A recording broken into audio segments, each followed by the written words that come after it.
64 wrestlers have entered. Only 12 have won. We're talking about the Pacific Cup tournament coming up this Saturday, March 9th, at the Russian Community Center in Vancouver, Kitsilano area.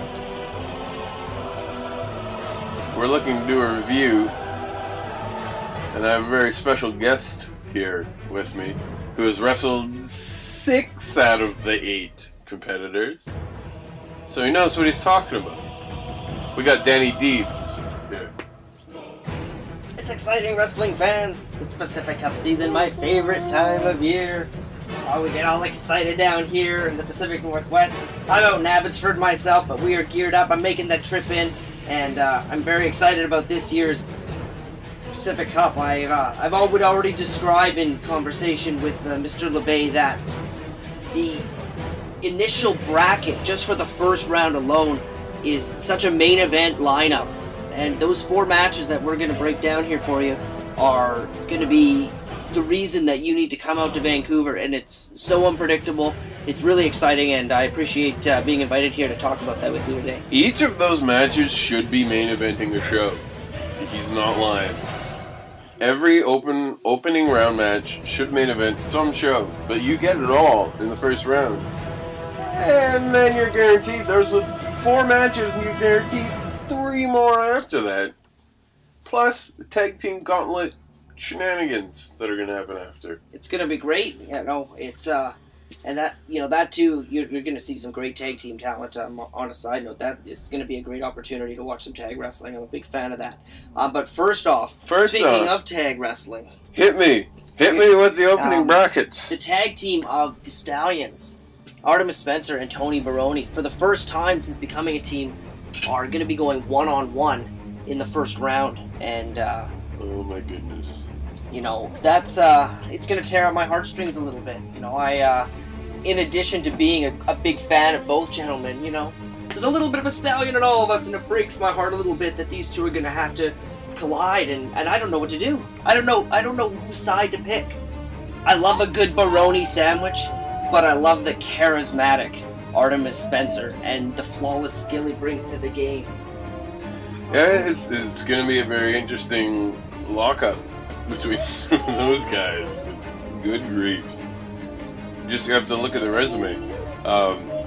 Artemis Spencer has been around longer than Tony Baroni, but they both accomplished pretty much the same amount of things, I think. Hey, Canadian, NWA Canadian ECW champion. Yeah. They Tag both team done champions.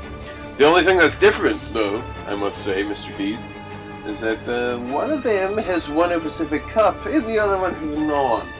That is true. Tony Baroni is one of 4 men, half the competitors in this year's tournament, who have not won a Pacific Cup. The other 4, of course, have already gained championships, but no one also has ever won it twice. No. You know, so there's an opportunity there for previous winners to really stake their claim in history as being a double Pacific Cup champion. Yeah, no one yet. No back-to-backs, no 2-time winners. It's pretty insane. But someone who is anticipating maybe taking it to the next level is, he might be cocky and brash, but he has the skill to back it up, and that's El Phantasmo. El Phantasmo. And he's taking on Andy, the not-so-dreadful bird, if I do say so myself. Andy's a great guy. I would never see any dreadfulness in him. But he's got a lot of skill, and it's going to be a clash. When it comes to the ring game, he can be a little dreadful. He needs to be. He needs to be. He needs to get it done. And he needs to do what he can to win, because you know El Phantasmo's going to do the same thing. Absolutely. LP knows what it's like. He's been in the pay window as far as Pacific Cup goes. He's oystered the Pacific Cup high above his head. He's won. 2009 he won. And Andy, this is his 2nd Pacific Cup. He doesn't quite have the experience going into it. But I do believe Mr. Bird will bring everything he needs to bring. That's true. And I have that feeling too. That's what's so exciting. And I really just don't know who's going to win. It's great as a wrestling fan to be able to show up there and just really I can't pick one of these 8 men and say they're going to be the one, because any of those men could be the one. And it's and you know, it's been like that, but more so every year as I've seen these guys compete and competed against them, and really just I don't know what to say about it, and especially about this this next match here, the loose cannon Kenny Lush versus the returning Davey Richards. Both of them somewhat returning. Kenny Lush has been back for maybe a month or so. He's been touring internationally, doing some work, some wrestling, and some shoot wrestling, I think, as well. Some fighting down in Korea and the Orient area, Asia, maybe. I don't know if we're allowed to say Orient anymore. Can we say Orient? I won't say anything at all, but I know that's that not PC in at addition all. to him getting international experience, Who else has international experience? Davey Richards. Davey Richards. Since leaving ECCW and moving on to Eastward Pastures, let me tell you. Pastures or pastures? Pastures, I know. And pastures. He moved to the East Coast of the United States. He was pretty St. Louis area. I think it's been based and in. The amount of experience and amount of rungs on that ladder he has climbed is phenomenal. And when these two bulls collide, it's going to be like nothing you have ever seen before. And I have chills and I have goosebumps now just talking about it. I can't wait to see it. It's going to be unbelievable. It's going to be. And we still have one more match, just in the first round alone. There's another one?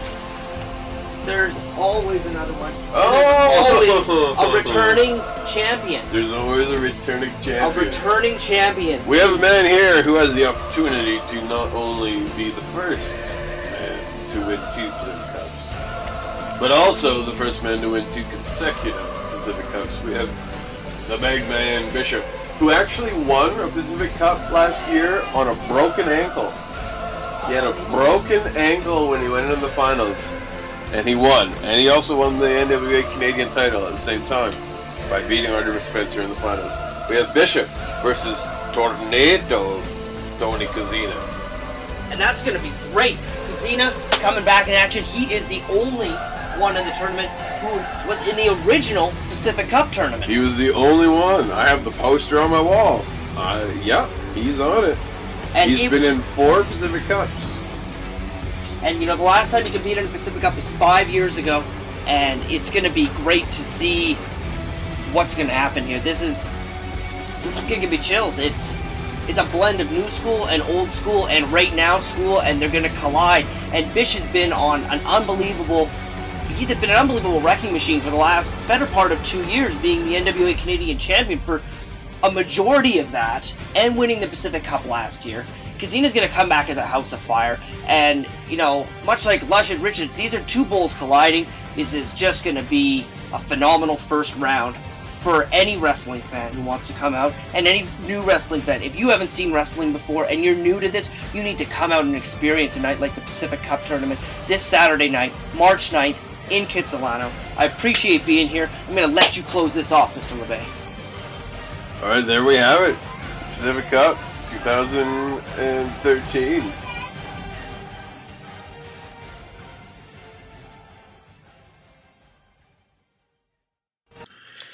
Bishop is by far an athlete that I believe right now, as I speak before you, that could be a repeat Pacific Cup champion, and I wouldn't give it a second thought if you put that in front of me, that would happen.